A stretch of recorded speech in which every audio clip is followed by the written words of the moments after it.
This is Mrs. Burnett.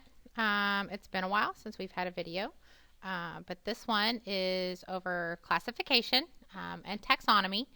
Make sure you take your notes. I'm going to ask you some questions at the end, and you need to make sure that you answer them. So first with these, I'm just going to talk to you for a minute. One of the questions that we ask is, why do scientists classify things? Well, we need to know how things are organized. So imagine you are in a grocery store, okay? And nothing was where it is with everything else. So imagine that the Fruit Loops are over with the meat, and the Cheerios are over with the milk, and the Frosted Flakes are over with the cat food. And the ice cream is over by the macaroni and cheese, but the different brands of macaroni and cheese aren't together. Okay, it would be a big mess. You would never be able to find anything. So we organize things so that we know where things are. Even your life is organized, even though you may not think about it. You follow a schedule every day. So you get up around the same time, you go to first period, you go to second period, you go to third period. You do certain things there. When you get home, you have a place where you put your backpack. Your kitchen's organized. All your plates are in one place. All your bowls are in one place. You know where to go when you want to find something. So we classify things as scientists because there are almost 2 million kinds of organisms on the earth. Okay, so if we didn't organize them, we wouldn't be able to study them very well. Okay, so once we classify them, we know a whole lot more about the organism. Okay, so make sure you have written this part. Okay, so classification. This is the definition. Make sure you write it down. Okay, classification of organisms is an ordered system that indicates natural relationships. So it tells us how organisms are alike. Taxonomy is the scientific study of how living things are classified. So not just, organizing daily routines and things like this. Taxonomy focuses specifically on living things.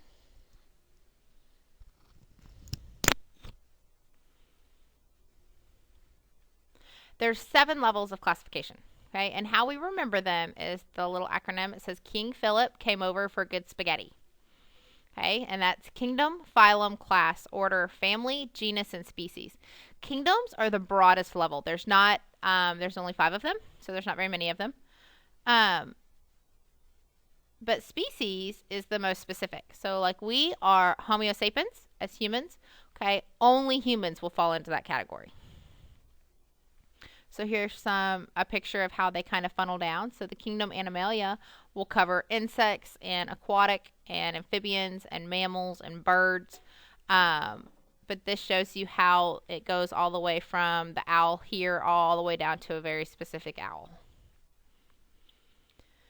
So when you use the classification system, we have field guides that identify organisms, and they highlight the differences between similar organisms like trees.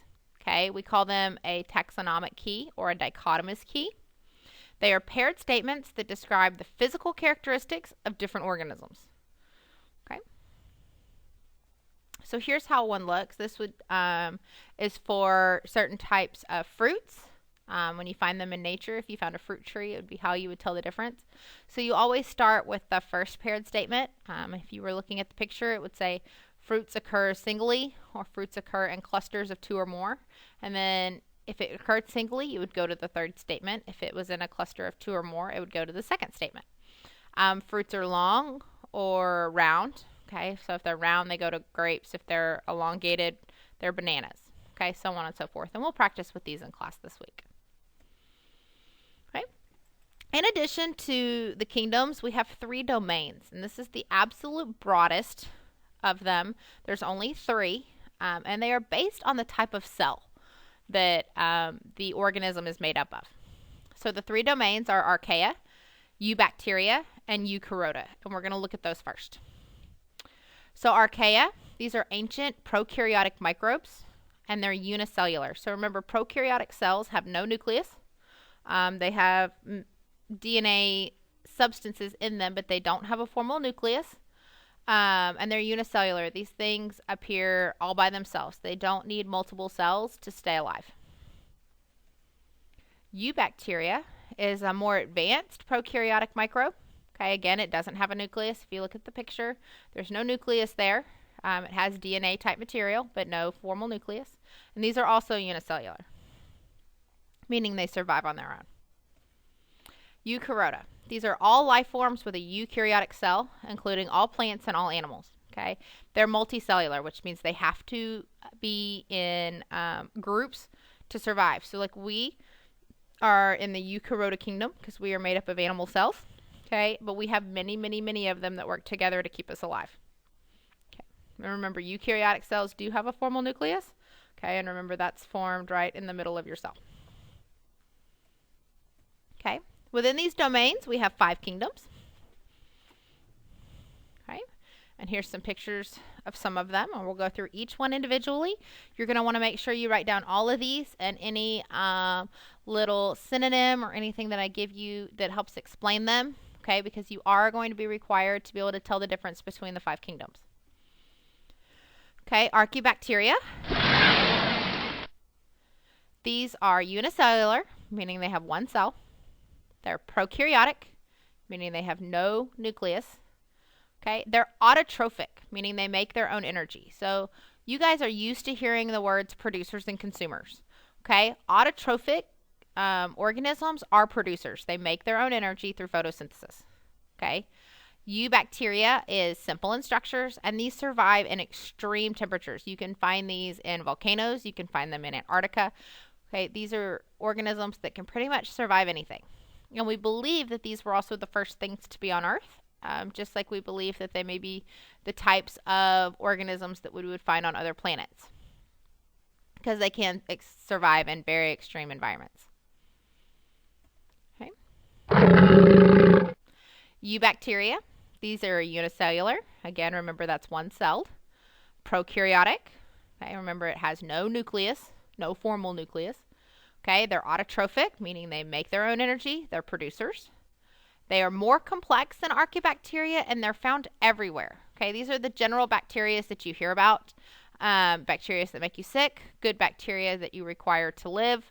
That's where you're going to find these. So these are everywhere. They're commonly found, you know, in your classroom, in your home, outside, wherever you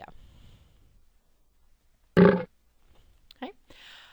The next kingdom is Protista. This one is probably the grayest of them because they are different. They have things that can be one or the other. So with Protistas, most of them are multicellular, meaning they have many cells. And they have a nucleus and other cell structures, but they can be autotrophic, meaning they're producers, or they could be heterotrophic, which means they're consumers. They eat or consume other things for energy. So it could be a little bit of both. It could be unicellular, it could be multicellular, it could be autotrophic, it could be heterotrophic. Algae, for instance. Algae is a multicellular protista, but it's autotrophic. Okay, it does complete photosynthesis. Amoebas, on the other hand, are unicellular, so they can be a little bit of both. Okay. Fungus are multicellular or many-celled. Eukaryotic, they have a nucleus, but these cannot move. Okay, wherever a fungus appears is where they stay. Okay, they absorb nutrients from other organisms. Okay, they absorb nutrients from decomposing organisms.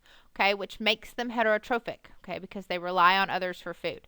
So this can be mushrooms, yeast, molds, any kind of fungus that you find on a tree or outside is what you're going to find in this kingdom.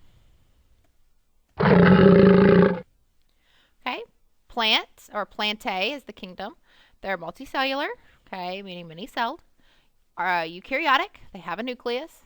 These, again, cannot move wherever a plant is unless it's uprooted and moved by something else is where it's going to stay. But they're autotrophic. They make their own food through photosynthesis, okay?